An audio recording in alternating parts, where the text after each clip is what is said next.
Well, this summer we told you we've been excavating at Tel Gezer. Gezer, of course, is mentioned about 13 times in the Bible. Very significant site. Specifically, do you all have Google News? Did you see what happened this week on Google News? Our buddy Steve Ortiz, who is a part of Southwest Baptist Theological Seminary. We split off from him 7 years ago. He's digging the center part of the Tel, and all over Google News. It's still there. Go on to Google News Archaeology, and he's claiming now he's found the Solomonic palace of King Solomon there at Tel Gezer. You say, really? Wow, why? Because you know your Bible history, remember? 1 Kings chapter 9, Solomon married Pharaoh's daughter, and he conquered the city and gave it to him as a dowry. Still in the hands of the Canaanites, all the way through the conquest, all the way through, even through David, and even Solomon didn't conquer it, but Pharaoh did. And so now a big palatial estate next to the gate, and he's claiming to have found the palace of Solomon. Why not? It dates to the 10th century. Who else could it be? Like we're claiming, we now have the oldest water system anywhere in the world. It's over 4,000 years old, and this is what we did this past summer. What you're looking at here now is a program called Agisoft, Photogrammy, and you can now take sites like this and do this. So I'm working with a couple of companies to bring this technology here to the United States. After we finished excavating this summer, we had a drone fly over, and you can see the place markers on the ground, like where's one of them? Right there. There's one right there. See it? And back up, back up. See the place marker right there? It's a meter by meter, and you take the drone satellites and you put it you base it on the elevations and a little bit of GPS. Bring it into a program called Agisoft, and creates everything for you. And then, of course, we added our water system, which you can see underneath. There it is. That's our. Isn't that amazing? Actually, the water system goes another direction, but anyway, high resolution, as you can see. And you can zoom almost right in and see every stone, blade of grass, the stairway, which will all be gone pretty soon. We're going to take it all out. And then, of course, pull it a little bit further. And there's our water system. And you can manipulate it, turn it, and zoom in. And bring it over to the right. You can see the park's steps that walk down inside. I guess I better put my glasses on, don't I? And you can then see the whole system. Although when we finish this winter, this winter, I'm going back in November, we got a grant from the government, from the Parks Authority of about $50,000, and we're going to clear out the rest of the system that we've been working at for 7 years. And it's just taking too long. We'd be there for another 10 years in our crane operator. So anyway, this is our site. This is Tel Gezer. And you're looking at the water system. And this summer we actually did some major expansion on the site. This would be the north direction. To the top of the screen would be north. All right. This is the famous Canaanite gate, which we partially exposed a couple years ago. And then 2 years ago, there was a huge stack of debris. You can see it from here down. Is about, where you see my mouse, is about 35, 40 feet of debris. We brought a bulldozer in, moved it all out of the way to see what's behind the gate. It backed up right up to the gate. This is the gate complex, as you can see. And you go underneath the ground. But you can walk, as I said, right through the gate. It's bigger than what it appears on the screen. It's monumental. You guys would stand about as high as these orthostat stones, all right? They're about 6 feet tall, all right? I'm 6 feet tall. So it stands about 15 to 20 feet certain places. The original mud brick is still there, right there, from 4,000 years ago.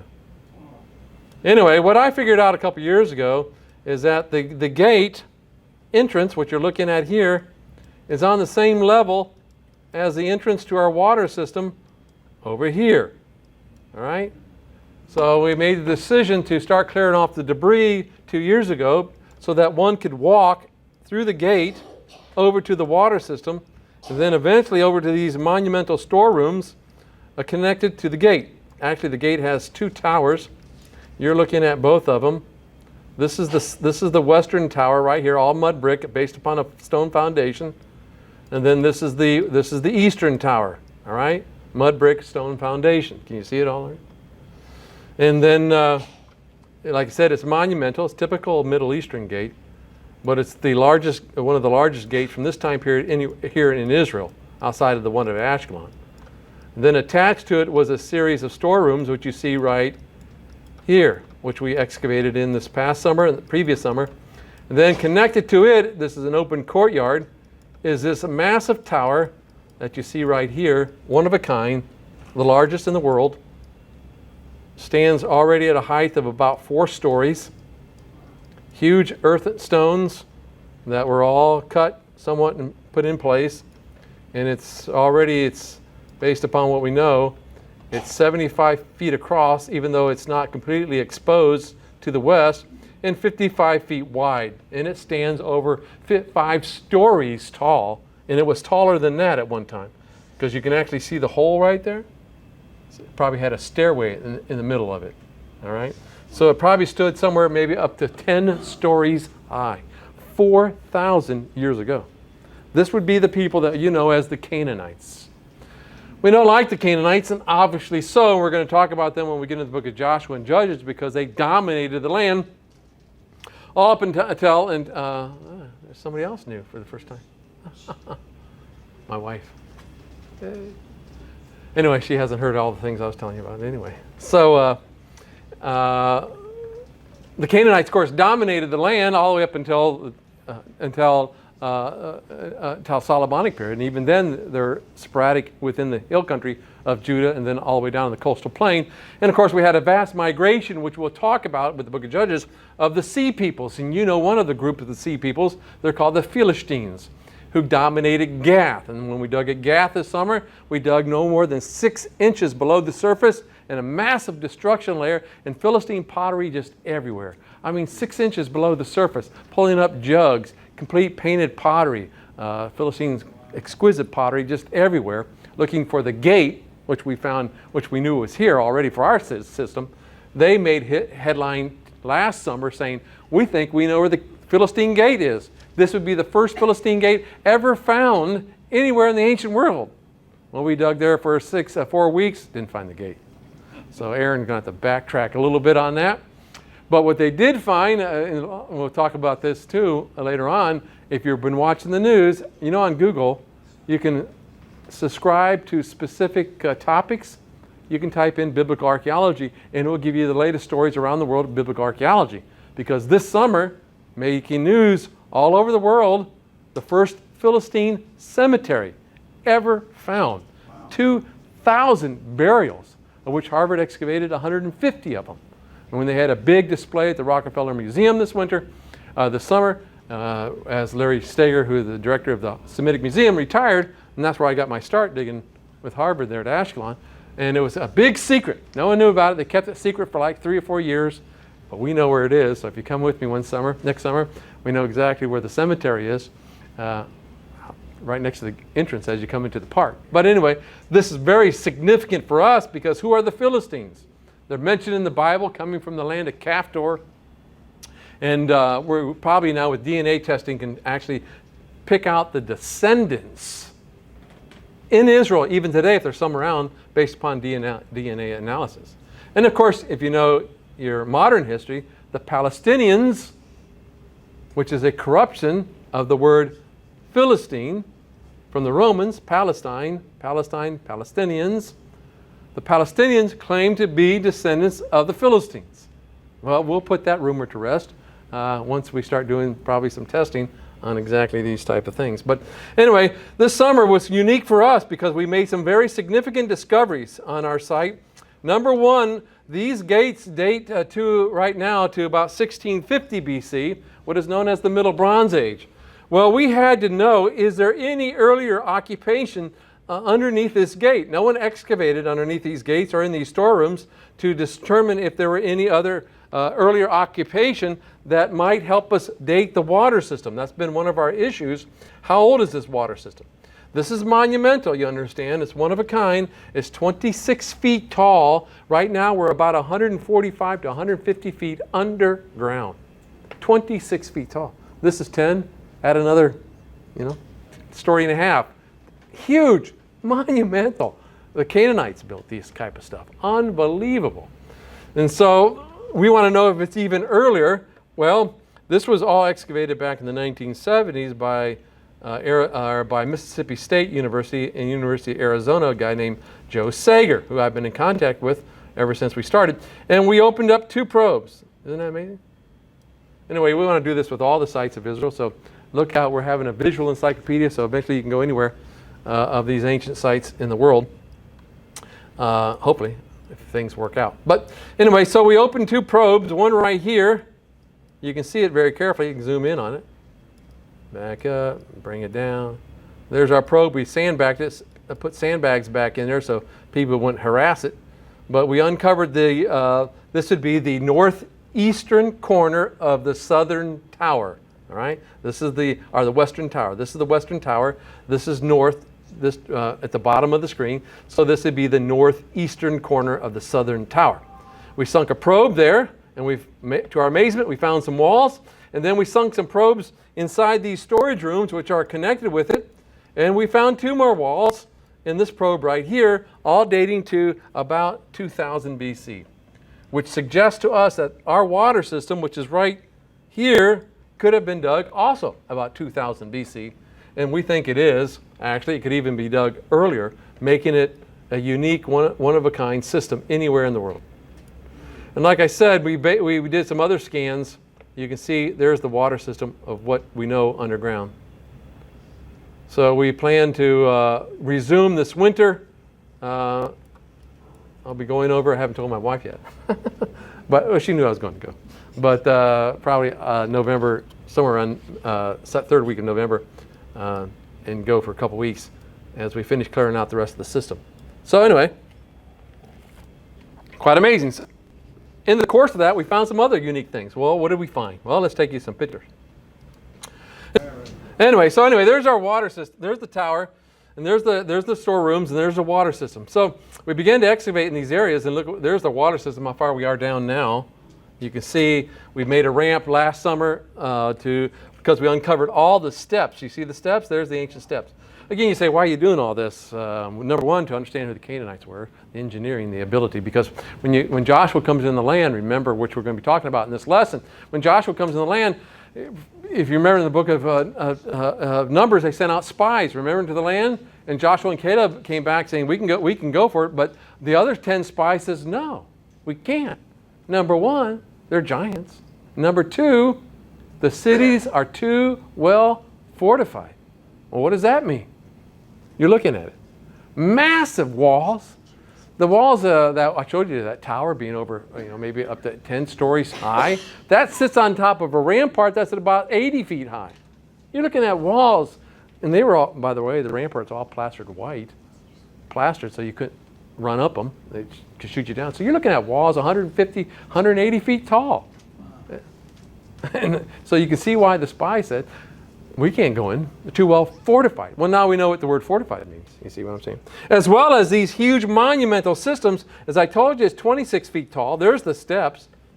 Again, I have issues about this thing because all of this is man-made. It's not like they were trying to reach, or they were trying to, that they found a cave and the cave opened up. It's all man-made. We've had several geologists confirm that.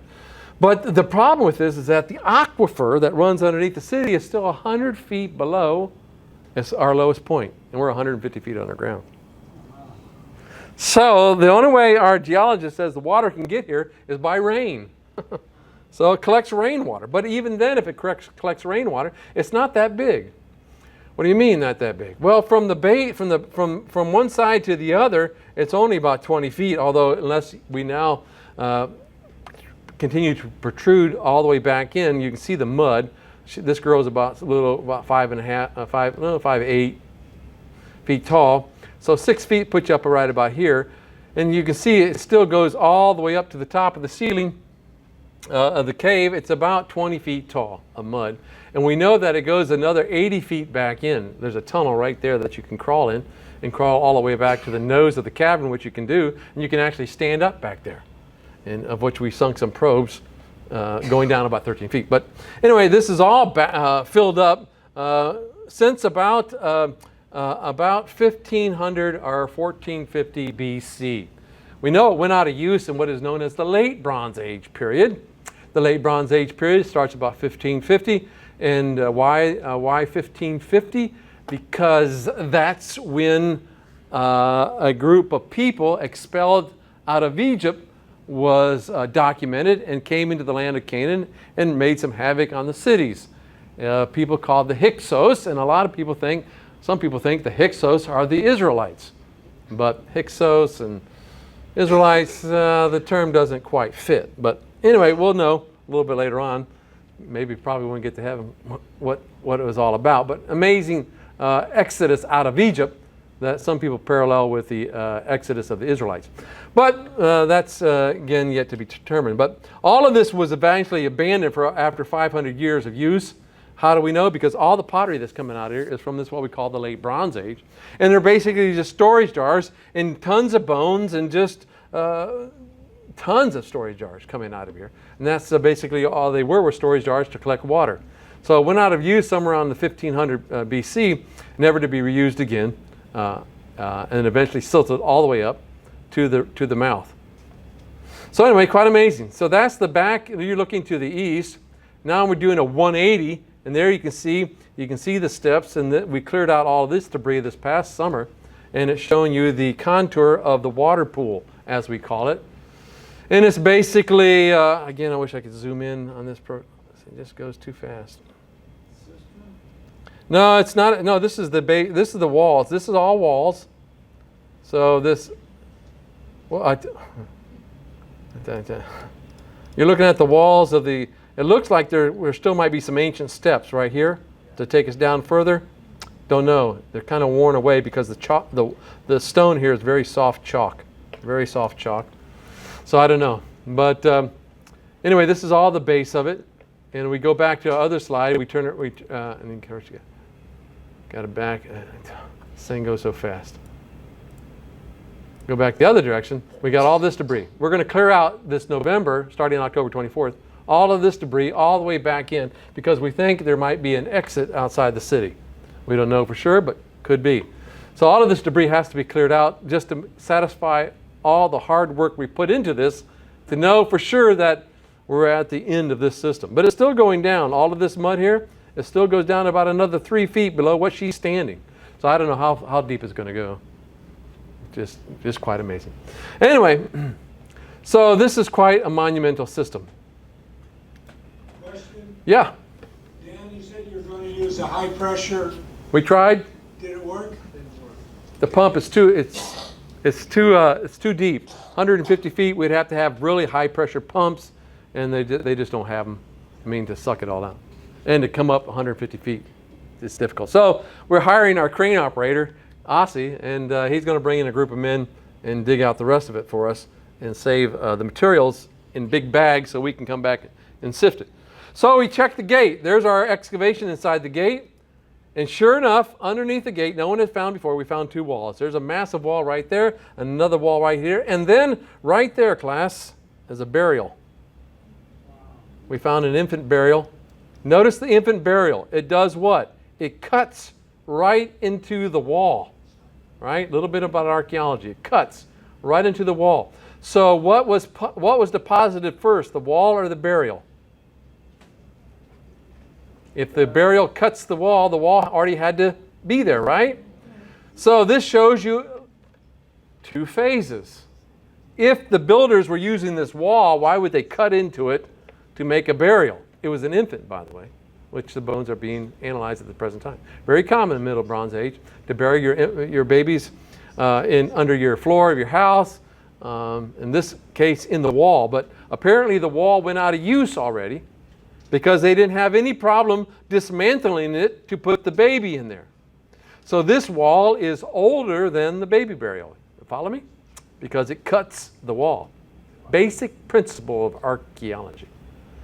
Anyway, and then of course we had the other massive wall here to the backside. What exactly these walls are, we don't know. This is as far as we got. But we now find 3 phases to this building of this gate complex. This has never been found before. In fact, I just wrote an article to be published in the Biblical Archaeology Review magazine about this spectacular find this summer. So we have these 2 walls, and then apparently the walls went out of use because they used them for burials. A second phase, and then the third phase that we know of was this massive gate complex. At least 3 phases. We think there's actually 4 because these huge monolith stones, they're massive stones, we think were added later based upon analysis of these stones and the way they are arranged. So that puts in fact, all the pottery that came out of here dates even earlier than the gate. It pushes it back to 2000 BC. What we call, you ready for this? Middle Bronze 2A. So now you can run out of here. There's Middle Bronze 2A, Middle Bronze Age 2B, Middle Bronze Age 2C. All right? And then you come into the Late Bronze. You got that down? You're going to be tested next week. The gate is Middle Bronze 2C. This is Middle Bronze 2A, predating the wall by the gate complex by over 300 years. Amazing. No one knew it. This city expanded this far this time. Once we get past the Middle Bronze Age, we go into what is called the, are you ready for this one? The Early Bronze Age. So you got Early Bronze, Middle Bronze, and Late Bronze, all right? It doesn't necessarily mean bronze was everywhere. Everybody was using it, but a terminology that's been attached about 100-something years ago and has never left it. So Early Bronze Age goes back to 3,200 years old because that's when writing was invented by the people called the Sumerians. We now enter into civilization, as they call it, the Sumerians writing, of which we talked about in the book of Genesis earlier, if you remember, the Gilgamesh epic, King's List, Sumerian King's List. Anyway, just to refresh your memory. So, anyway, there you can see another photo of the walls that we found. One of our seminary students, her name was Autumn, excavated there. Anyway, there's the burial. You can actually see the nice pithoi, as it's called, in some of the baby bones. Our other partner, we have another school that is part of my consortium that joins us, and that's Liberty University. So Liberty University, you know who Jerry Falwell, his son, as the president, but Chet Roden of Liberty University, his wife was with us this past summer. She's a dentist. And she said, you look at the teeth, and definitely look like an infant to me. So anyway, that was just preliminary. Don't hold me to it. But quite amazing. There it is, a burial in the wall of the city. Well, then we moved over into these storerooms. This girl is called Savannah, and this one is Sarah. Savannah lives right here in Tampa, but she made a remarkable discovery. These walls, by the way, are the largest standing walls anywhere in Israel of the Canaanite period. They're actually completely intact. The lintels were there and everything. You could actually walk through the rooms. The walls were over 6 and 7, sometimes almost 8 feet tall right here. Or oldest standing walls anywhere in Israel of the Canaanite period. Wow. Anyway, there's our water system. There's these storerooms connected with it. Excavator Isager, ton of storerooms, ton of storage jars in it. In fact, we found another one over here in the corner. We took it out and it's sent for analysis. There's Savannah, and in our probes, I'm talking about the probe right here where in front of us, these sandbags, sure enough, earlier occupation. 2 walls, you can see one below this wall, so this one obviously had to be built first. It appears like it might be touching this wall, but it doesn't look like it. Maybe 3 walls. And it also dates to the Middle Bronze 2A. So very old, very quite significant. But we move further over into the storage rooms, and then we'll back up to the slide. Back up, too fast. Right where she's standing, in the corner of the building, this massive wall that we found separating us from the water system, we found a foundation deposit. A foundation deposit. Back in the ancient world, you wanted to make sure your walls stand. And so you did anything to appease the deity. You put a foundational deposit to ask for blessings on your house so it wouldn't collapse on you. Well, if these are the longest lasting standing walls anywhere in Israel, did you put a foundation deposit in your house when you built it? Anyway, there it is, a little jar in a glob of metal is what I called it, a glob of metal. There it is. You can see it's upside down. That's the lid. And then this is the jar. Anyway, all silver. And to our surprise, we pulled it out, and voila.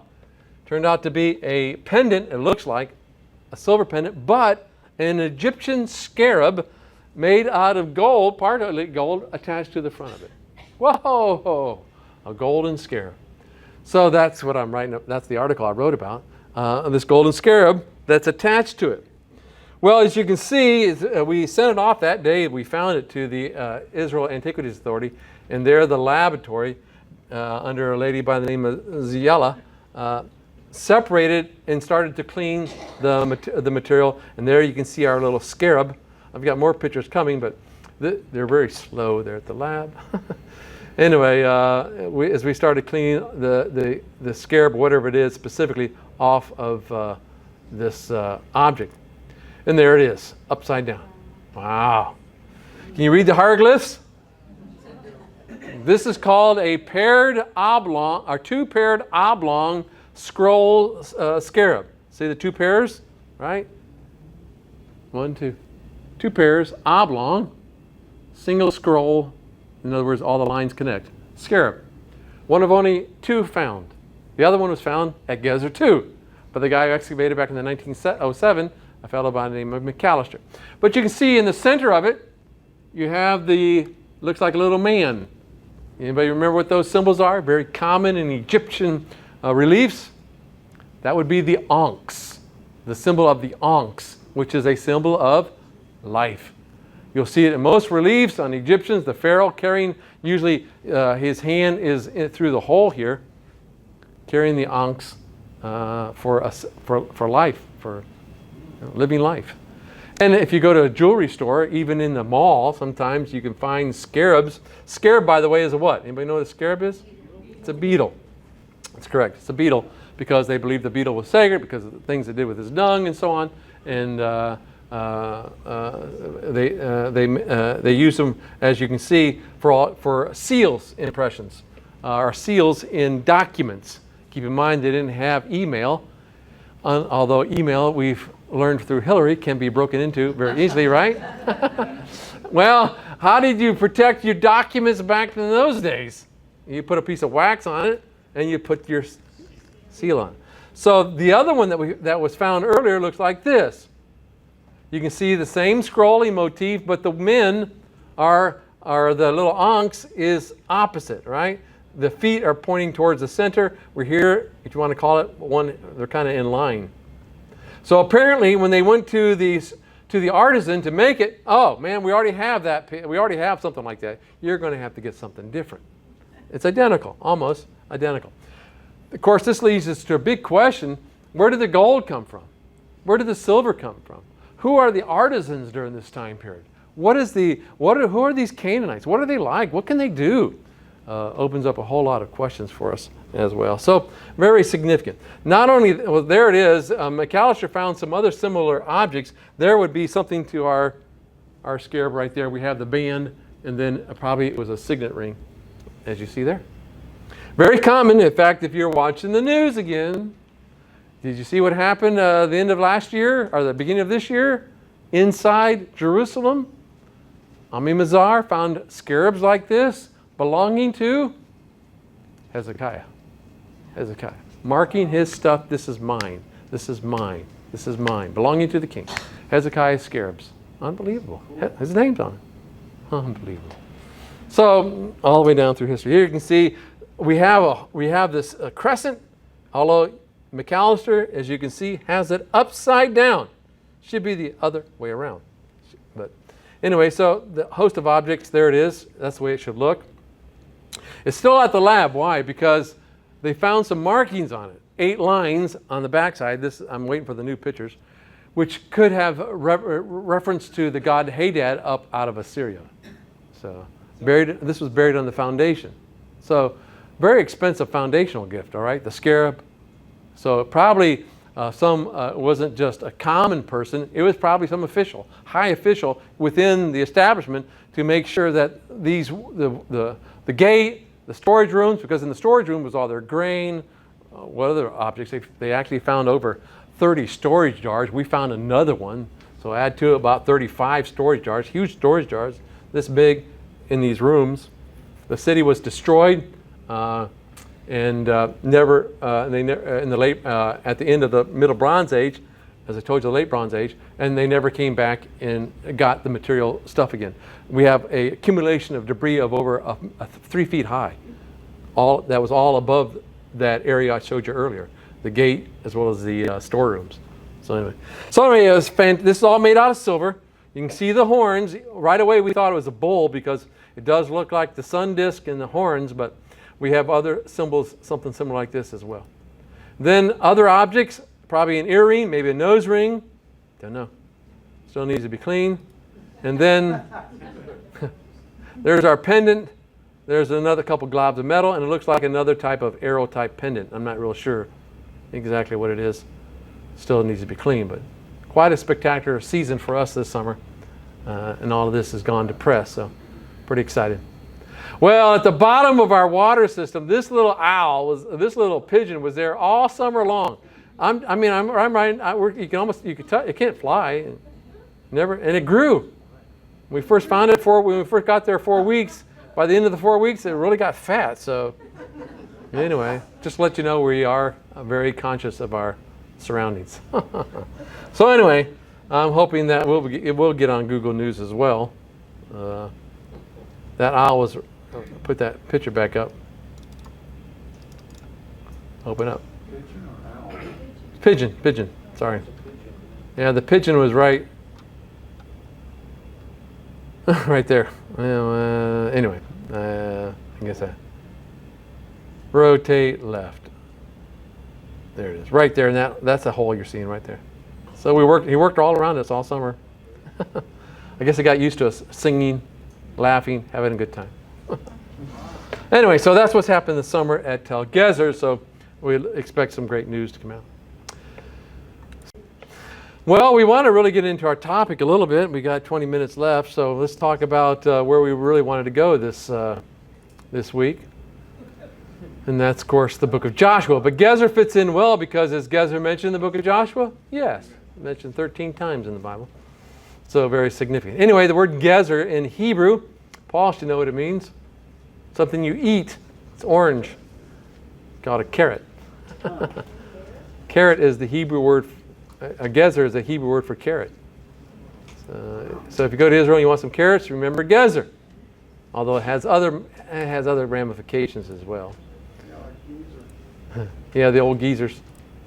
When we first dug it, when we first started excavating, that's the way it was. The old geezers at Gezer, because everybody with the median age when we first started digging was 55.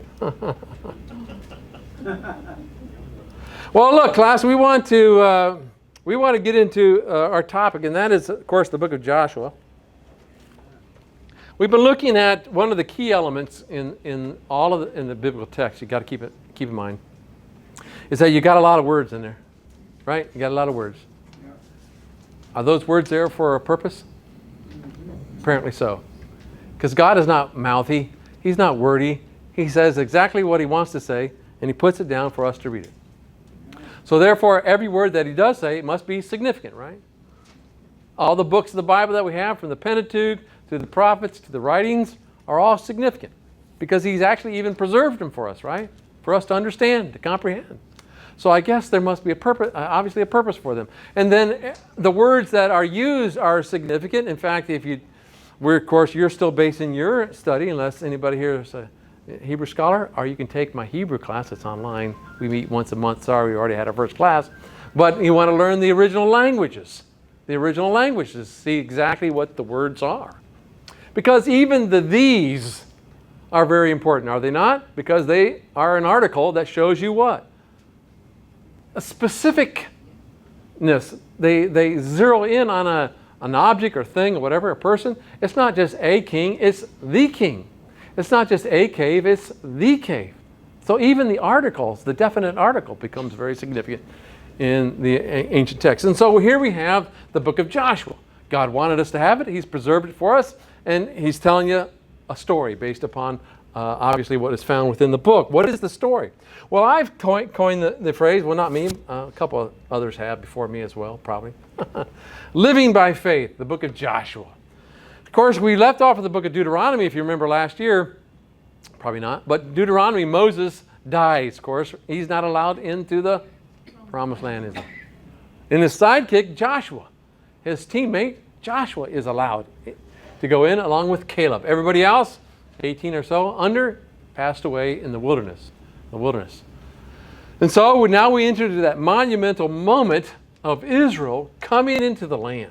It's kind of reminiscent of 1948 when the Jews were given permission by the UN to come back into the land. And they settled, of course, along the coastal town near Jaffa, just to the north, putting their first city in place, Tel Aviv. Tel Aviv, which is based upon the name of the city. When Israel was taken to Babylon, they built a city on the river Kedbar called Tel Aviv. Tel Aviv, as is mentioned in the Bible, only one time. And so they took that name as their first city in Tel Aviv.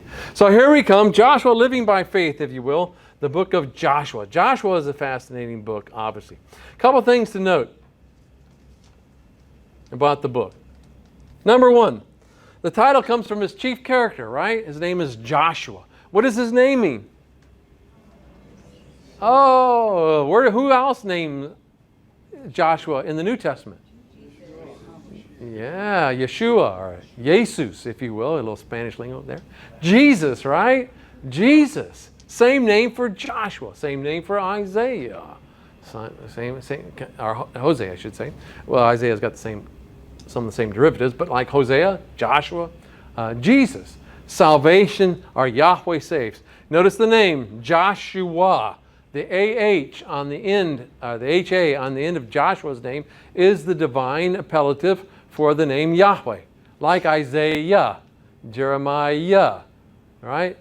The AH on the end of people's names is the divine appellative, all right? Combination. Josh means salvation, all right? So Yahweh saves. Yahweh saves. So very significant names, as mentioned 233 times in the Bible, and it doesn't always refer to the man in the Old Testament. A couple times, of course, in the New Testament, it refers to another one. But same thing as Hosea and Isaiah. All right? This is a part of what we call the historical books, or some people call them the hysterical books. The historical books, all right, dealing with the history of ancient Israel specifically, as we'll look at a link between, as it says here, the Pentateuch, the first 5 books of the Old Testament, and how Israel established themselves, right? Listen, to have a nation, what do you need? 3 key elements to have a nation. People, obviously. Land. Very good, right? That's what the book of Joshua. What's the third thing? Water. No. Huh? Money. I don't think they had much money coming into the land. Language. Language. If you don't have a language, you can't keep continuity. This is the problem here in the United States, is it not? Immigration coming in, same issues. The language. By the way, you're witnessing a massive migration of people in your own very day. Happens rarely throughout history. Philistines, Israelites, now same thing. Coming out of Mesopotamia, of all places. Can you believe that? Mesopotamia is sweeping through Europe, coming over here in the United States. Wow. Wow. Just like it has happened many times. It's changing the course of the world. Is it not? Mesopotamia is changing the course of the world. Kind of fascinating, obviously. Anyway, so it forges a link between the Pentateuch and the remainder of Israelites' history. Now, how do we study a book? If you remember, I gave you the structure of my scriptures, the 4 S's. Easy to remember. Structure of scriptures. There's always a storyline. Second, there's always structure. All right, we'll come to that in a moment. Structure, of course, well, I mentioned a little bit now. Structure, of course, deals with the actual makeup of the book, right? Were there specific genres back in those days? Sure there was. Did Joshua just says, I'm going to sit down one day and I'm just going to write a book. I think I'll write a history of Israel coming into the land. Or did he follow a particular genre of how to write a historical document? If you remember from my lessons previously, you would say there were particular genres for how you write a conquest account. Did you know that? There is. The structure. Sources is, where does all this information come from? Did it all come from the top of Joshua's head? Or did he have specific people in mind that he talked to? Interview? We don't know. But we assume so. And then we're looking at a last thing called social and historical processes. What you're seeing with Joshua is a what? An invasion. All right? God-driven invasion, but it's an invasion into the land. They come in, God says, take them out. Take them out. Oh, all right? So, of course, you can see the liberal scholars today have wreaked havoc on the book of Joshua. How can God say go in there and wipe and kill everybody? Well, look, that they basically didn't do all that. But anyway, why? Because there's a specific genre you use for describing how you take care of your enemies. I wiped them out. I leveled them. I cut them with the sword. I demolished all their cities. Specific motifs for ideas of conquest. All right, so the story obviously is what? Well, here it is. The story is conquest, covenant. What's covenant? Because the last story in the book of Joshua, Joshua chapter 24, Joshua gives a covenant renewal at a unique place all the way up in northern Samaria, between Mount Ebal and Mount Gerizim. Mount Ebal and Gerizim. And on Mount Ebal, they actually think they found the altar that Joshua erected. We'll get to that a little bit later on. Mount Ebal and Gerizim makes a covenant oath, which becomes very significant later on, because when Jesus announces for the first time that he is the Messiah, where does he go? He doesn't go to Jerusalem. He doesn't go to the desert. He goes to Samaria, the woman at the well. Says, I know who you are. Remember? And she announces to her, a Samaritan of all the people, for the first time anywhere. He has to, by the way, because of the covenant renewal by Joshua back here, which was commanded by Joshua to do, but by Moses back in the Pentateuch. And so one of the things that you're going to see within the whole storyline as well is the fulfillment of prophecies with Jesus. If you read very carefully, Matthew chapter 13, it says very carefully, Jesus went just as it was written. Amen. In other words, he didn't just go to Capernaum because it was a nice place to live on the Sea of Galilee, Thought he'd do a little daytime fishing. There was a specific reason to go to Capernaum. Why he was born in Bethlehem. You know the story. Interesting. Anyway, covenant, conquest, and then, of course, conflict, right? Oh, the conflicts within it. So Joshua, of course, as we already mentioned, means God is salvation. But at the same time, one of your things that you're seeing here is that God acts in history, all right? One of the markers that sets God apart from the God of the Bible from any other God in the ancient world. Their God never acts in history. All the people say they did, but here God says, I deliberately took these people for you. Why was he acting in history? Because he was telling you, I am real. I am real. I'm not myth. I'm not legend. The class I teach for Liberty University, and one of the books you have to read, and you might want to think about it, is Oswald, calls the myth of the Old Testament, demolishing the myth of the Old Testament, contrasting what it was like in the ancient world compared to what the Bible teaches about God. Totally different. Great book by Oswald. His name is Oswald. Anyway, God acts in history, as well as God honors his promises. Finally, to Abraham, remember Genesis chapter 12? I want to make you a great nation. Whoa! Abraham, by the way, dates about 2000 BC. Same time as our water system. I don't know if he ever saw it. I'll have to ask him when we get to heaven. Anyway, let's see. Did you ever go to Gezer, Abraham? About the same time, by the way, all right? Abraham. Come to the promised land. And finally, of course, the fruition of a land to build a nation.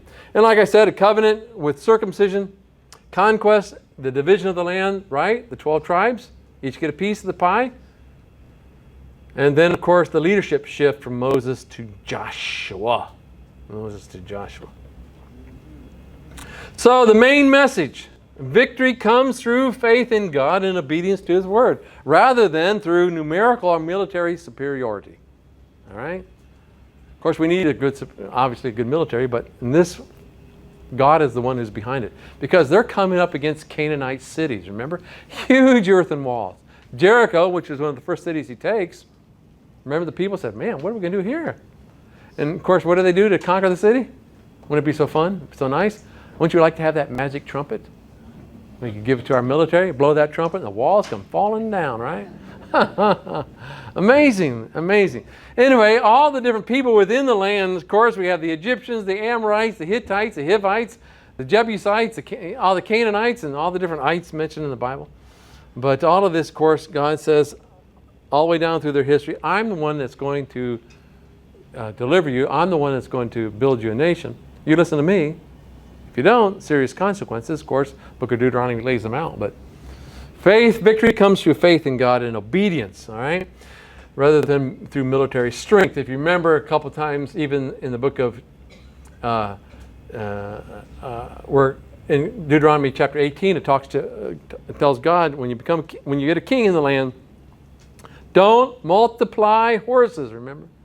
Look through a couple times in the text, they hamstring horses, because you start getting horses, you start depending upon your military, right? Anyway, kind of fascinating. These are different pictures of people that we know of, the Philistines, and we'll come back to them a little bit later on. So as we come to, we looked at the key verses, a couple great key verses. You know the verse 1:8, right? Meditate upon the what? Day and night, and thou shalt have great success. Yep. Key people. And of course also a key chapter. Key people obviously is Joshua, Rahab. Oh, what's significant about Rahab? Huh? She's an ancestor of Jesus. Ancestor of Jesus. 3 ladies are mentioned in the Bible, ancestors of Jesus, right? Rahab. She's not an Israelite. She's a Canaanite. Uh-oh. Canaanite. Yeah. Rahab. Interesting. Achan, who stole the bacon. You remember him? Yeah, good old Achan.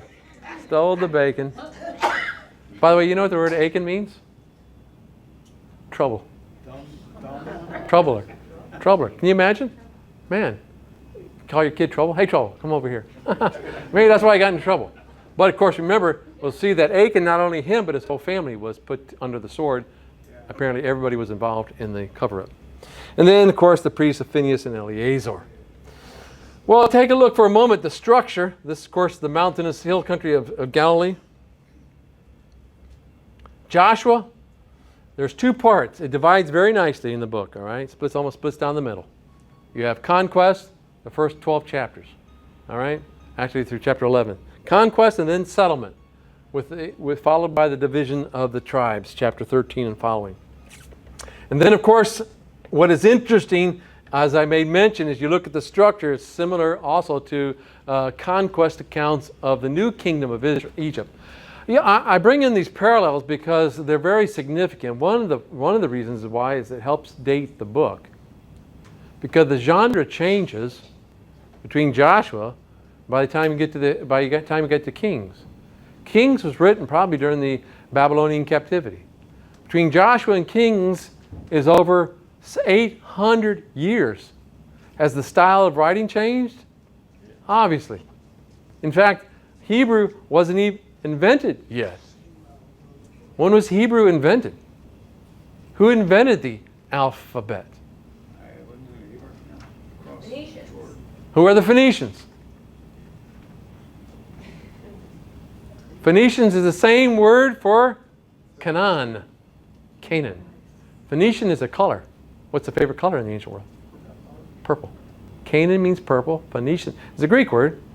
You get a lot of words from the Greeks. Egypt is Greek. Mesopotamia is Greek. Phoenician is Greek for the Canaanites. The Canaanites developed the 22 letters of the alphabet. You're not saying English, in case you're thinking, well, that's English. No, it's not. Aleph, Beit, Gimel, Daleth. Take my Hebrew class. Aleph, Beit, Gimel, Daleth, all the way down through the 22 letters. It was the Canaanites. Outside of being great engineers, they invented the alphabet. Somewhere around the death, about the time of, or a little after the time of Moses, even probably later in the period of Joshua, somewhere around 13 to 1200 BC. Big, interesting development of the alphabet. So Moses wasn't even writing Hebrew. By the time you get to the Kings and Malachi, you got 1,000 years difference. Genres change, right? Well, the conquest account matches up perfectly with the time frame that we say Joshua came into the land. It matches Egyptian records. And where was Moses trained? Where did Joshua get his training from? From who? Moses. Got his training from Moses. Look at the Egyptian records. What kind of training would Moses have? Joshua got the same thing from Moses. He was his understudy for 40 years. In the wilderness, was he not? 40 years. Anyway, kind of fascinating. So there's a great book out about a guy by the name of Lollard has a great book out on Joshua if you want the structure all together. But anyway, Judges we'll get to a little bit later on. It's cyclical, based upon peace, idolatry, adversity, and then deliverance. So basically we'll see that it's a spiral downward. Each judge actually gets worse than the one before. Ending up with our strong man of the Old Testament. His name is Samson. And of course, we'll talk about the great find from Bet Shemesh probably next year, or maybe in the spring. We'll see how things go. But they actually found a signet ring of a man wrestling a lion. No weapon in his hand. He's wrestling the lion, just like Samson did. Right at Bet Shemesh. Where's Bet Shemesh? Right across the street from Samson's hometown. Where he lived, the city of Zor, right across the street. Anyway, so that's what we're going to be doing, all right? We'll pick up here when we come back. We're going to go through the book of Joshua. We'll start off with continuing a little bit of the structure and then talk about the what we know about Jericho. What about Jericho? Outside of being the oldest organized city in the world, first organized city in the world, it's also a big, unique challenge for archaeologists because of the excavations there have missed some of the significant remains that could date the conquest of Joshua. So we'll go to Jericho, and then of course he goes to Bethel and Ai. The whole campaign is a backdoor approach. Joshua comes through the back door. Everybody comes, we're the front door. Gezer protects the front door. Jericho's almost directly opposite in the Jordan Valley from where we are at Tel Gezer. Joshua comes in the back door. So all of these things, geography, everything significant, brilliant man Joshua is and the things that he does and is able to accomplish. Man after almost like David, God's own heart. So that's where we'll pick up, all right? So start reading the book of Joshua. Got some questions, bring them on, and that would be exciting. So we'll see you all next week.